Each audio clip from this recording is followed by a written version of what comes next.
नमस्कार. RRC नेटवर्कच्या latest बातमीपत्रात मी नेहा आपलं सगळ्यांचं स्वागत करते. अशा आहेत आजच्या हेडलाईन्स. हेडलाईन्स प्रायोजक RRC ब्रॉडबँड, अकोल्यातील सर्वात स्वस्त आणि वेगवान कनेक्शन. शेगाव येथे बुधवार ते शनिवार राष्ट्रीय आरोग्य मेळाव्याचे आयोजन. गरजू रुग्णांनी रुग्णसेवेचा लाभ घ्यावा, केंद्रीय मंत्री प्रतापराव जाधव यांचे आवाहन. राष्ट्रपतींचा दौरा पाहता शेगाव मंदिरातील दर्शन काही वेळ स्थगित. मंगळवार आणि बुधवार भाविकांनी दुपारनंतर घ्यावे दर्शन. अकोला महापालिकेत लोकशाहीला वाकोल्या. प्रशासनाने शहर सुधार आघाडीच्या सत्तेला टांगले वेशीला.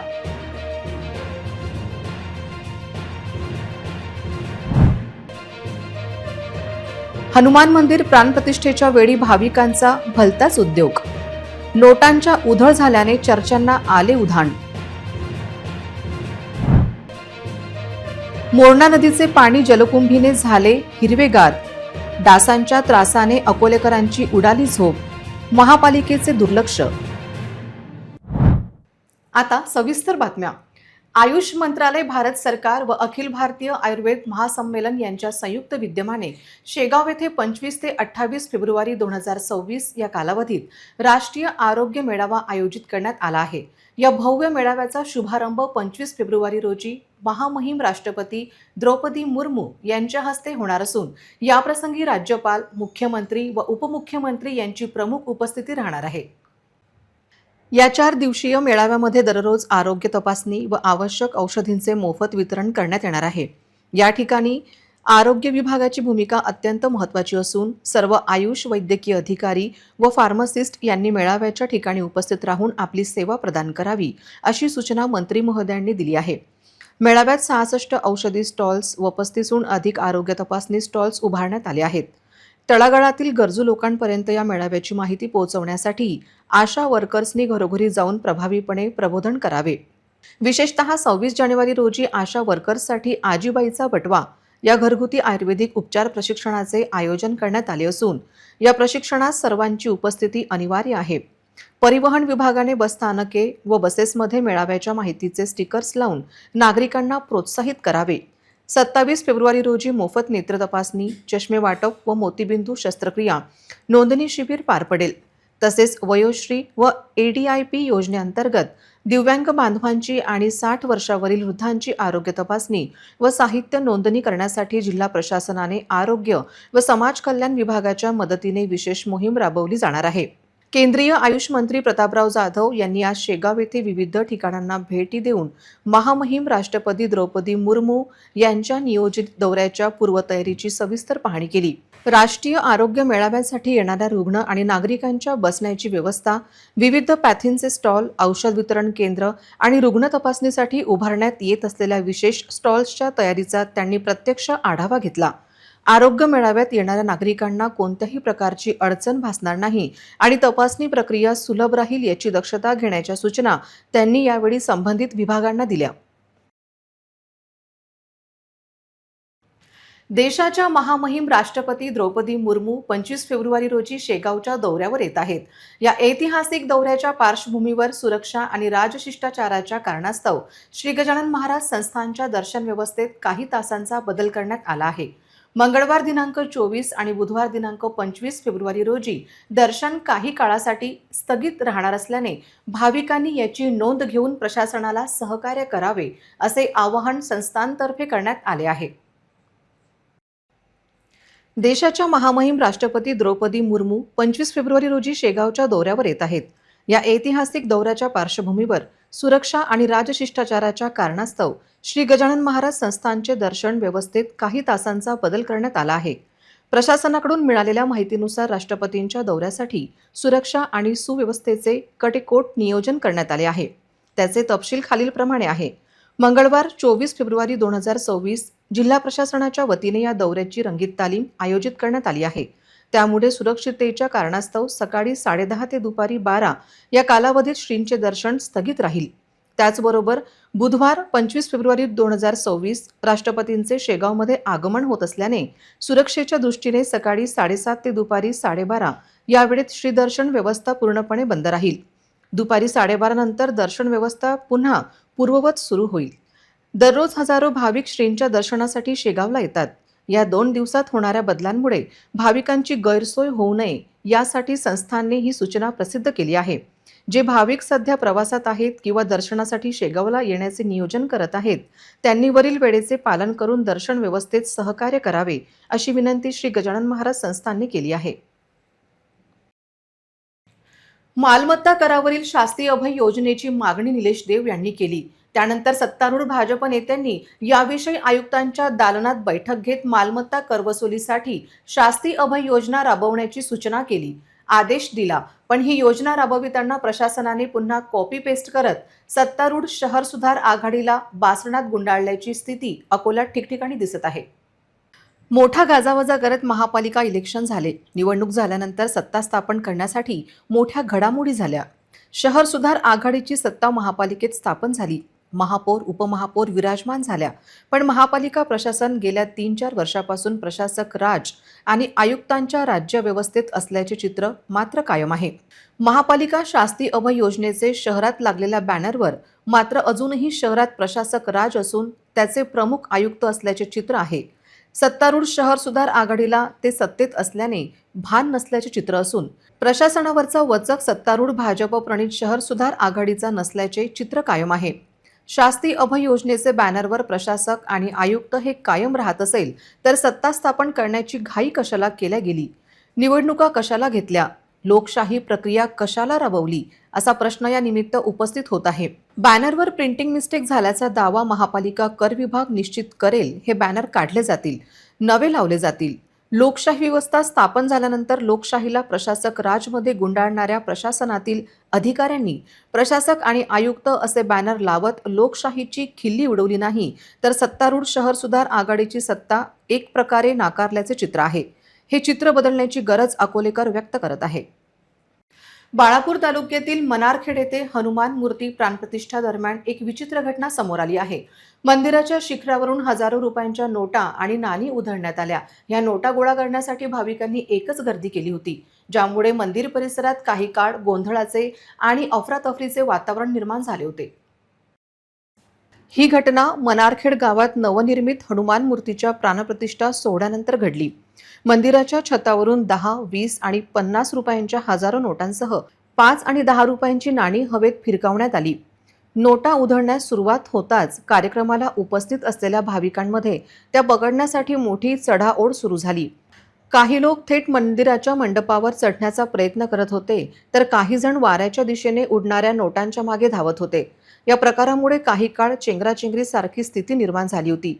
सुदैवाने या धावपडीत कोणतीही मोठी दुर्घटना घडली नाही. मात्र इतक्या मोठ्या कार्यक्रमात मंदिर प्रशासनाकडून सुरक्षेची कोणतीही ठोस व्यवस्था करण्यात आली नसल्याने दिसून आले. दुसरीकडे गावकऱ्यांनी या घटनेचे समर्थन करत ही आमची श्रद्धा असल्याचे म्हटले जाते. अनेक भाविकांनी सांगितले की गोळा केलेल्या या नोटा आणि नाणी हे आपल्या घरातील देव्हारात ठेवणार आहेत. मात्र सार्वजनिक कार्यक्रमांमध्ये अशा प्रकारे पैसे उधळणे कितपत योग्य आहे यावर आता चर्चा सुरू झाली आहे. सुरक्षेच्या दृष्टीने प्रशासनाने अशा घटनांची गंभीर दखल घेणे आवश्यक आहे.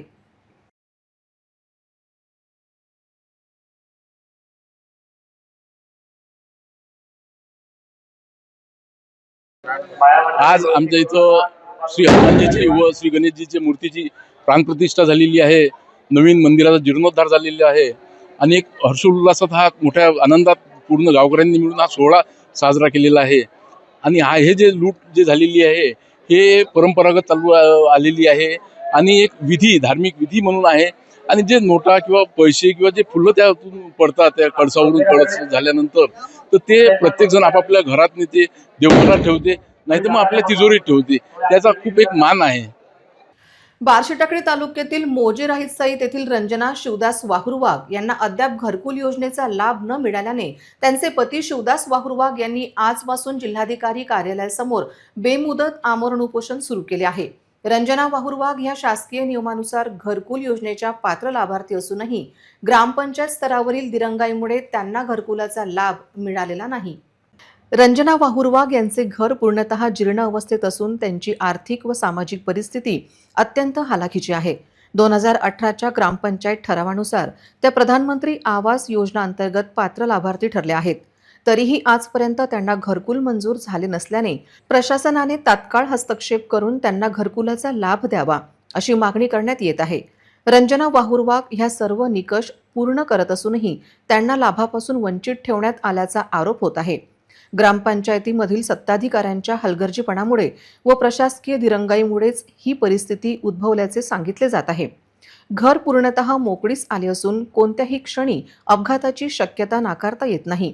दरम्यान शिवदास वाहुरवाग यांनी उपोषण सुरू केल्याने प्रशासनावर दबाव वाढला आहे. जिल्हा प्रशासनाने या प्रकरणाची तत्काळ दखल घेऊन रंजना वाहुरवाग यांना घरकुलाचा लाभ मंजूर करावा, अन्यथा आंदोलन तीव्र करण्याचा इशारा देण्यात आला आहे. माझी पत्नी रंजना शिवदास वाहुरवाग यांचे नावे घरकुल लाभ मिळण्यासाठीच मी आज दिनांक 23/2/2026 रोजी उपोषण ठेवलेलं आहे आणि सदर कागदपत्री माझी बाजू एकदम सिद्ध आहे. संबंधित विभागाचे 70 काही डॉक्युमेंट्स कागदपत्री पुढे माझ्याकडे आहे, पण सतत त्याने माझ्या 8 वर्षापासून माझ्या कुटुंबाची एक अवहेलना करून मानसिक वैद्यकीय छळवणूक करून आजवर घरकुल लाभ मिळण्यापासून वंचित ठेवले. तर आज मी हा निर्णय घेऊन आज 23/2/26ला उपोषण बेमुदत आम्हाला उपोषण करण्यात ठेवले आहे. एवढंच माझे म्हणणे आहे की माझ्या पत्नी नावे घरकुल लाभ देण्यात यावं. सांस्कृतिक कार्य संचालनालयामार्फत आयोजित विविध नाट्य स्पर्धांपैकी मराठी बाल नाट्य स्पर्धेची अंतिम फेरी यंदा पहिल्यांदाच अमरावती येथे होत आहे. 26 फेब्रुवारीपासून छत्रपती श्री शिवाजी महाराज सभागृह doctor Panjabrao Deshmukh medical college परिसरात स्पर्धेला सुरुवात होणार आहे, अशी माहिती खासदार अनिल बोर्डे व पदाधिकाऱ्यांनी दिली. सांस्कृतिक कार्यमंत्री ॲडव्होकेट आशिष शेलार व सांस्कृतिक कार्य विभागाचे सचिव डॉक्टर किरण कुलकर्णी यांच्या मार्गदर्शनाखाली अंतिम फेरी पार पडणार असल्याची माहिती सांस्कृतिक कार्य संचालक विभीषण चौरे यांनी दिली. खासदार डॉक्टर अनिल बोंडे, माजी खासदार नवनीत राणा, आमदार रवी राणा, आमदार प्रवीण तायडे, आमदार राजेश वानखडे, आमदार प्रतापदादा अडसड यांच्या प्रयत्नांमुळे ही स्पर्धा अमरावतीत आयोजित करण्यात आली आहे. मागील 5 ते 6 वर्षापासून अमरावती केंद्रांवर बालनाट्य स्पर्धेत विक्रम नोंदवले जात आहेत. गेल्या वर्षी 60 एकांकिका सादर झाल्या होत्या. यावर्षी मात्र 89 बालनाट्यांच्या सहभागाने नवीन विक्रम प्रस्थापित झाला आहे. स्पर्धा समन्वयक विशाल फाटे, अमरावती नाट्य परिषदेचे अध्यक्ष ॲडव्होकेट चंद्रशेखर डोरले, नाट्य परिषद मध्यवर्ती मुंबईचे नियामक मंडळ सदस्य प्रशांतजी देशपांडे व त्यांच्या सहकाऱ्यांच्या संयुक्त प्रयत्नातून स्पर्धा होणार आहे. अंतिम फेरीत महाराष्ट्रातून निवड झालेले उत्कृष्ट 43 बालनाट्य सादर होणार असून 1204 बाल कलावंत व तंत्रज्ञ कला सादर करणार आहेत. उत्कृष्ट बालनाट्य कलावंत व दिग्दर्शकांना रोख पारितोषिक, पदक व प्रशस्तीपत्र देऊन गौरवण्यात येणार आहे. अमरावती जिल्ह्यातील सर्व लोकप्रतिनिधींनी व सामाजिक कार्यकर्त्यांचे आयोजनासाठी मोलाचे सहकार्य लाभले आहे. अमरावतीकर रसिकांनी मोठ्या संख्येने उपस्थित राहून बाल कलावंतांना प्रोत्साहन द्यावे असे आवाहन स्पर्धा समन्वयक विशाल फाटे, अध्यक्ष ॲडव्होकेट चंद्रशेखर डोरले, प्रशांत देशपांडे, माजी महापौर तथा नाट्य परिषद उपाध्यक्ष विलास इंगोले, कार्यवाह मिलिंद जोशी व सहकार्यवाह मिलिंद कहाडे यांनी केले आहे. अकोला शहरातील हिंगणा रोडवरील SDO मैदानावर school of scholar Agnihotri group of इन्स्टिट्यूट्सच्या वतीने आयोजित Akola premier league 2026 Pandit Shankarprasadji Agnihotri champions trophy या कॉर्पोरेट क्रिकेट स्पर्धेचा भव्य समारोप मोठ्या उत्साहात पार पडला. विविध शासकीय व निमशासकीय विभागांच्या 16 संघांनी या स्पर्धेत सहभाग घेतला. 13 फेब्रुवारी रोजी स्पर्धेचे उद्घाटन पोलीस ट्रेनिंग सेंटर अकोल्याचे SP निलेश पांडे यांच्या प्रमुख उपस्थितीत पार पडले.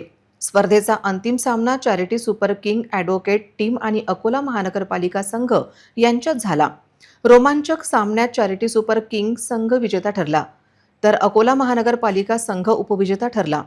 अंतिम सामन्याला उपमहापौर अमोल गोगे आणि PI मनोज केदारे हे प्रमुख पाहुणे म्हणून उपस्थित होते. त्यांनी विजेत्या व उपविजेत्या संघांचा सत्कार करून खेळाडूंना प्रोत्साहन दिले. कार्यक्रमाच्या वेळी प्राचार्य सौ मनीषा उंबरकार, प्रशासकीय अधिकारी डॉक्टर सुमित सुनील बोकाडे, उपप्राचार्य कोमल लहाऱ्या, नैना मुलक, भारती पाटकर, मनप्रीत जनेजा तसेच मान्यवरांची उपस्थिती लाभली. अकोला प्रीमियर लीग ही केवळ क्रिकेट स्पर्धा नसून पंडित शंकरप्रसादजी अग्निहोत्री यांच्या प्रेरणाची कार्याचा गौरव करणारा सामाजिक उपक्रम आहे.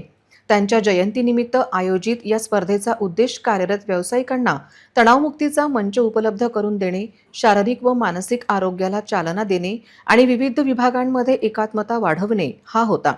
या स्पर्धेच्या यशस्वी आयोजनासाठी डॉक्टर सुमित बोकाडे यांनी पुढाकार घेत महत्त्वाची भूमिका बजावली। क्रीडा विभाग प्रमुख राजेंद्र डोंगरे, रामेश्वर राठोड, विजय महाले, परेश घाटोडे, मंदार सोनवणे, राहुल सिंग, प्रशांत गजबिये, विक्रम सिंग तसेच स्कूल ऑफ स्कॉलर्सचे सर्व क्रीडा व शिक्षकेतर कर्मचारी यांनी अथक परिश्रम घेत कार्यक्रम यशस्वी केला। काम आणि जीवनातील संतुलन, सामाजिक सलोखा आणि क्रीडा संस्कृतीचा प्रसार करण्याचा संदेश देणारी ही अकोला प्रीमियर लीग 2026 स्पर्धा शहरासाठी प्रेरणादायी ठरली आहे।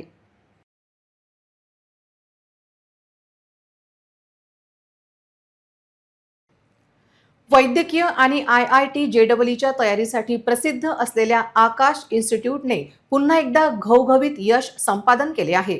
अकोला शाखेतील अनेक विद्यार्थ्यांनी या परीक्षेत उत्कृष्ट कामगिरी केली आहे। आकाश इन्स्टिट्यूट विश्वासाचे नाव ठरले आहे।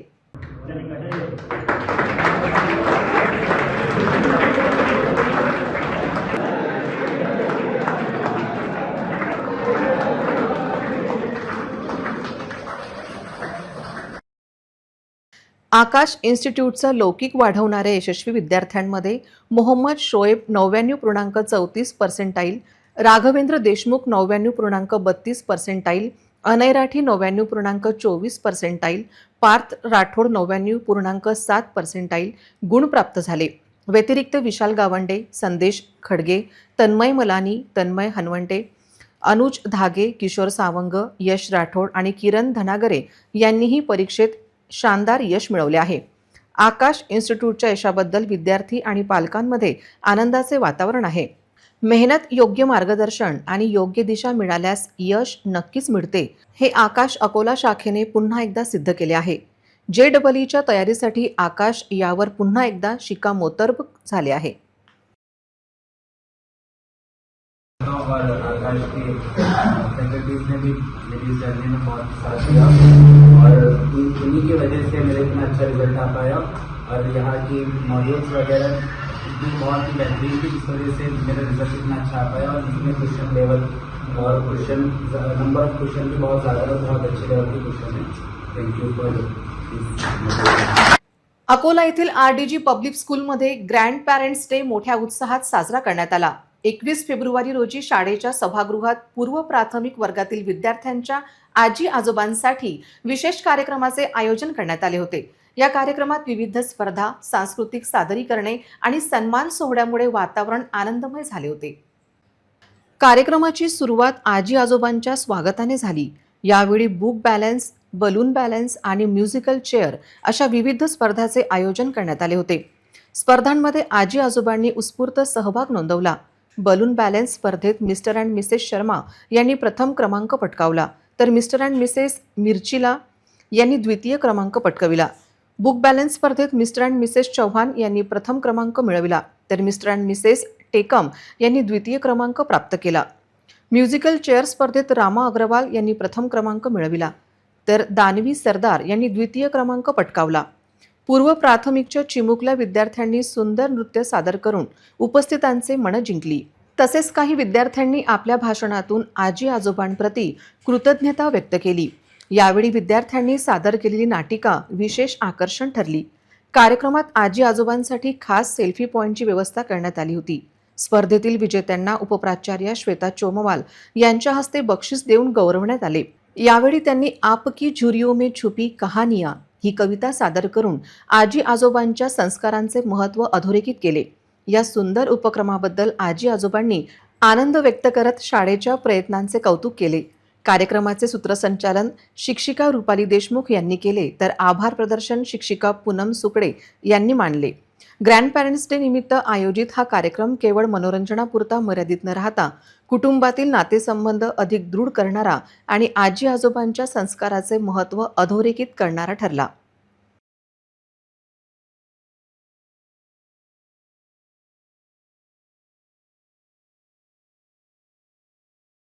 अकोला पश्चिम विधानसभा मतदारसंघाचे काँग्रेस महाविकास आघाडीचे आमदार साजिद खान पठाण यांना लॉरेन्स बिश्नोई गँगकडून जीवे मारण्याची धमकी मिळाली आहे। या पार्श्वभूमीवर वाशिममधील महाविकास आघाडीच्या नगरसेवकांनी जिल्हा पोलीस अधीक्षकांना निवेदन देऊन आमदार पठाण यांना तातडीने वाय दर्जाची सुरक्षा आणि एस्कॉर्ट गाडी पुरवण्याची मागणी केली आहे. 17 फेब्रुवारी रोजी अकोला मतदारसंघाचे काँग्रेस आमदार साजिद खान पठाण यांच्याकडे लॉरेन्स बिश्नोई गँगच्या नावाने 10 कोटी रुपयांची खंडणी मागण्यात आली होती. ही खंडणी न दिल्यास त्यांना जीवे मारण्याची धमकीही देण्यात आली आहे. ही घटना अत्यंत गंभीर असून राज्यातील कायदा व सुव्यवस्थेच्या दृष्टीने चिंताजनक आहे. आमदार साजिद खान पठाण यांना मिळालेली धमकी ही गंभीर बाब असून त्यांच्या जीविताला मोठा धोका निर्माण झाला आहे. त्यामुळे राज्य सरकारने यावर तातडीने कारवाई करणे आवश्यक आहे, अशी भूमिका नगरसेवकांनी घेतली आहे. संत गाडगेबाबा अमरावती विद्यापीठाचा 42वा दीक्षांत सोहळा आज सोमवारी अत्यंत दिमागदार पद्धतीने पार पडला. या सोहळ्याला प्रमुख अतिथी म्हणून भारताचे माजी भूदल प्रमुख जनरल मनोज पांडे उपस्थित होते, तर कार्यक्रमाच्या अध्यक्षस्थानी विद्यापीठाचे कुलगुरू डॉक्टर मिलिंद बारहाते होते. या दीक्षांत सोहळ्यात एकूण 42,000हून अधिक विद्यार्थ्यांना स्नातक आणि स्नातकोत्तर पदव्यांनी सन्मानित करण्यात आले. एकूण 42,317 विद्यार्थ्यांना पदवी व पदव्युत्तर पदव्या तर 255 विद्यार्थ्यांना डिप्लोमा प्रदान करण्यात आला. विविध परीक्षांमध्ये सुवर्ण यश मिळवणाऱ्या 166 गुणवंत विद्यार्थ्यांचा गौरव करण्यात आला. यामध्ये 122 सुवर्ण पदके, 22 रौप्य पदके आणि 24 रोख पुरस्कारांचा समावेश आहे. विशेष बाब म्हणजे पदक विजेत्यांमध्ये तब्बल 80 विद्यार्थिनी होत्या. एकूण 85 विद्यार्थ्यांना पदके प्रदान करण्यात आली, ज्यात 67 विद्यार्थिनी आणि 18 विद्यार्थ्यांचा समावेश आहे. या सोहळ्यात डॉक्टर कमल रामकृष्ण गवई यांना मानविज्ञान विद्याशाखेंतर्गत राज्यशास्त्र विषयात डी.लिट ही सर्वोच्च पदवी प्रदान करण्यात आली. या सोहळ्याला सर्वोच्च न्यायालयाचे माजी न्यायमूर्ती भूषण गवई, रिपाई नेते डॉक्टर राजेंद्र गवई, प्रभारी कुलगुरू डॉक्टर महेंद्र ढोरे, व्यवस्थापन परिषदेचे सदस्य आणि विविध विद्याशाखेचे अधिष्ठाता उपस्थित होते. माजी भूदल प्रमुख मनोज पांडे यांच्या हस्ते सर्व गुणवंत विद्यार्थ्यांना पदके देऊन गौरवण्यात आले. याप्रसंगी सर्वाधिक पदव्या मिळवणाऱ्या विद्यार्थ्यांशी आमच्या प्रतिनिधीने संवाद साधला. पाहूया त्यांच्या काही प्रतिक्रिया. My name is Tejaswini Vittal Bhagat, a proud student of Sant Gadgibaba Amravati University. I am from Sri Sant Gajanan College of Yoga. I am so proud to get the 5 medals from Sant Gadgibaba University. Thank you for that. So my study approach is very sincere and simple. To study well, I sincere thank you to my parents and teachers to guide all time to how to study and how to improve my skills, and now I get मध्य प्रदेशातील देडतला येथील आठवडी बाजारातून खरेदी करून परतणाऱ्या ग्रामस्थांनी भरलेली पिकअप रविवारी रात्री 8 वाजेच्या सुमारास धारणी तालुक्यातील शिवाझरी या घाटात दरीत कोसळली. या भीषण अपघातात 4 जणांचा जागीच मृत्यू झाला, तर 15हून अधिक जण जखमी झाले आहेत. जखमींपैकी 7 जणांची प्रकृती चिंताजनक आहे.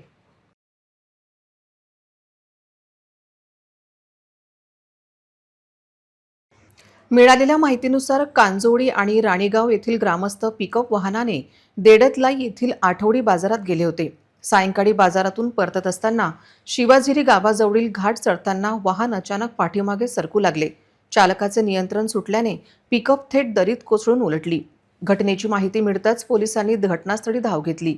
स्थानिक नागरिकांच्या मदतीने जखमींना बाहेर काढून रुग्णवाहिकेने धारणी उपजिल्हा रुग्णालयात दाखल करण्यात आले. या अपघातात प्राण गमावलेल्यांमध्ये बाबूलाल बुढा दहीकर, सीताराम पटेल सेलुकर, किसन तानू धांडे आणि सुकराई विश्वास धांडे सर्व राहणार कांजोडी यांचा समावेश आहे. तर कन्याकुमारी मिनेश ठाकरे, अंश मिनेश ठाकरे, ग्यारू प्यारसिंग देवरे, शांत श्रीराम जावरकर, अर्चना राजेश दारसिंबे, लक्ष्मी रामदास दारसिंबे, देवा बीसराम धांडे, सरगम मंगल राठोड आदी गंभीर जखमी झाले आहेत. जखमींपैकी 7 जणांची प्रकृती अत्यंत गंभीर असल्याचे सांगण्यात येत आहे. थोर समाजसुधारक आणि रंजल्या गांजल्यांचे कैवारी श्री संत गाडगेबाबा यांची 150वी जयंती आज 23 फेब्रुवारी रोजी अमरावती येथे मोठ्या उत्साहात साजरी करण्यात आली. काटोरा रोडवरील श्री संत गाडगेबाबा संस्थांच्या वतीने या विशेष महोत्सवाचे आयोजन करण्यात आले आहे. सकाळी 10 वाजता श्री संत गाडगेबाबांच्या प्रतिमेचे पूजन करून सामूहिक आरती करण्यात आली.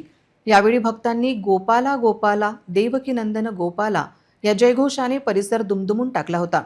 सकाळी 11 वाजता स्वागत समारंभाने कार्यक्रमाची अधिकृत सुरुवात झाली. या दरम्यान गाडगेबाबांच्या शिकवणीवर आधारित भजनांचा कार्यक्रम पार पडला, ज्याने उपस्थित भक्तांचे मन जिंकले. दुपारी 12 ते 2 या वेळेत आयोजित केलेल्या महाप्रसादाचा लाभ शेकडो भाविकांनी घेतला. संस्थेच्या कार्यकारी विश्वस्त मंडळाच्या वतीने या भव्य महोत्सवाचे नियोजन करण्यात आले होते. गाडगेबाबांच्या स्वच्छतेचा संदेश आणि त्यांच्या विचारांची स्मृती जागृत ठेवणारा हा कार्यक्रम अमरावतीकरांसाठी एक पर्वणीच ठरला.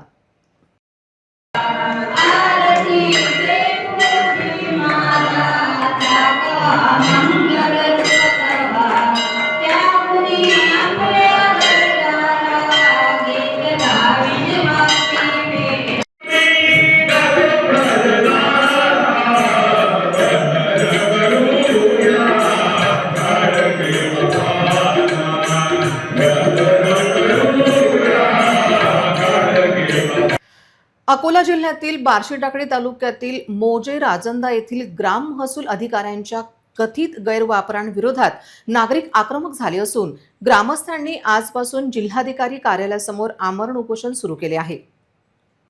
राजंदा येथील रहिवासी मयूर हरिभाऊ काळे यांनी जिल्हाधिकारी यांना निवेदन देत ग्राम महसूल अधिकारी तसेच राजंदा मंडळातील मंडळ अधिकारी यांची तात्काळ बदली करून त्यांच्यावर कठोर कारवाई करण्याची मागणी केली आहे. संबंधित तलाठी हे गेल्या सुमारे 20 वर्षापासून एकाच गावात कार्यरत असून शासकीय बदली धोरणाचे उल्लंघन केले आहे. यासोबतच गावात अवैध मुरुम व वाळू उत्खनन आणि तस्करी दिवस रात्र सुरू असल्याचा आरोपही यावेळी ग्रामस्थांनी केला आहे. राजंदा येथील शिवाजी हायस्कूल लगत असलेली टेकडी अवैध उत्खननामुळे पूर्णपणे ढासळल्याचीही निवेदनात तक्रार करण्यात आली आहे.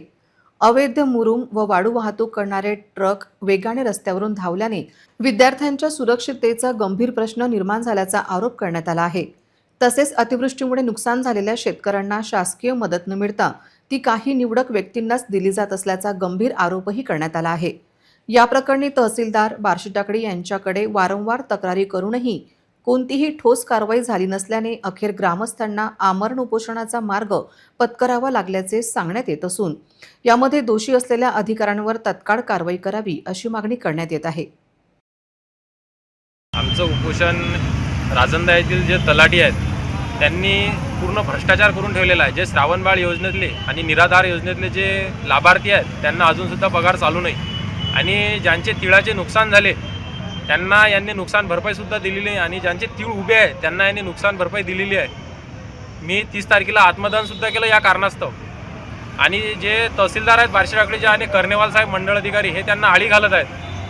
त्याबद्दल आमचे उपोषण आहे आणि आमची मागणी आहे की यांची चौकशी करून राजंदा येथील जे नाना इंगळे व सुदेश चराटे हे जे 2 तलाठी आहेत यांची चौकशी करून यांना लवकरात लवकर निलंबित करावे. शहरातील स्वच्छतेच्या प्रश्नाने पुन्हा एकदा डोके वर काढले आहे. अकोला महानगरपालिका क्षेत्रात जलकुंभीचे प्रमाण झपाट्याने वाढले असून मोरणा नदी जलकुंभीने झाकले गेले आहे. त्याचबरोबर अनेक ठिकाणी कचऱ्याचे ढीग साचल्याने स्वच्छतेचा प्रश्न गंभीर बनला आहे. परिणामी शहरात मच्छराचे प्रमाणही मोठ्या प्रमाणात वाढत असल्याची तक्रार नागरिकांकडून केली जात आहे. शहरातील तलाव, नाले आणि पाणीसाठ्यांच्या ठिकाणी जलकुंभी वेगाने पसरत असून पाण्याचा नैसर्गिक प्रवाह अडथळला जात आहे.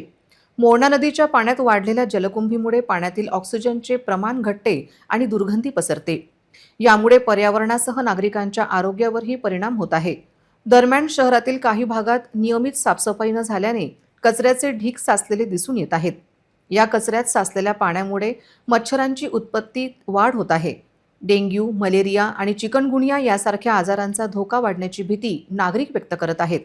नागरिकांनी महानगरपालिकेकडे तातडीने जलकुंभी निर्मूलन आणि कचरा व्यवस्थापनाबाबत ठोस उपाययोजना करण्याची मागणी केली आहे. यानिमित्त फॉगिंग, स्वच्छता मोहीम आणि जनजागृती उपक्रम राबवावेत अशी अपेक्षा व्यक्त होत आहे. शहर स्वच्छ आणि निरोगी ठेवण्यासाठी प्रशासनासोबत नागरिकांनीही सहकार्य करणे गरजेचे आहे.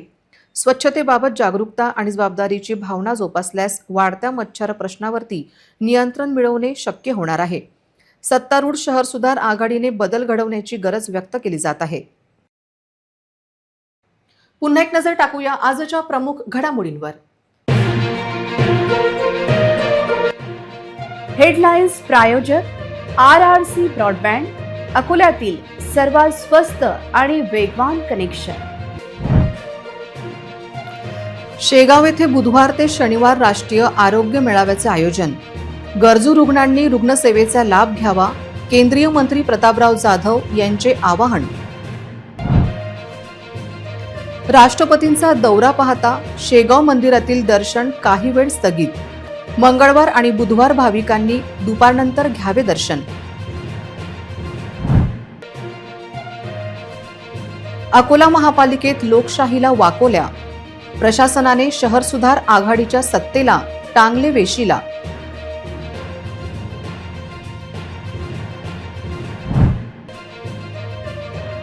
हनुमान मंदिर प्राणप्रतिष्ठेच्या वेळी भाविकांचा भलताच उद्योग. नोटांच्या उधळ झाल्याने चर्चांना आले उधाण. मोरणा नदीचे पाणी जलकुंभीने झाले हिरवेगार. डासांच्या त्रासाने अकोलेकरांची उडाली झोप. महापालिकेचे दुर्लक्ष. बातम्यांसाठी तुम्ही पाहत रहा RRC news. 2,46,000 दर्शकांनी RRC digital Akola हे यूट्यूब चॅनल सबस्क्राईब केले आहे. तेव्हा तुम्ही कसली वाट पाहत आहात? तुम्ही पण सबस्क्राईब करा आणि बेल आयकॉन क्लिक करत RRCच्या बातम्या निरंतर पहा. तुमच्या मोबाईलवर नोटिफिकेशन मिळवण्यासाठी सबस्क्राईब करा RRCचे हे यूट्यूब चॅनल.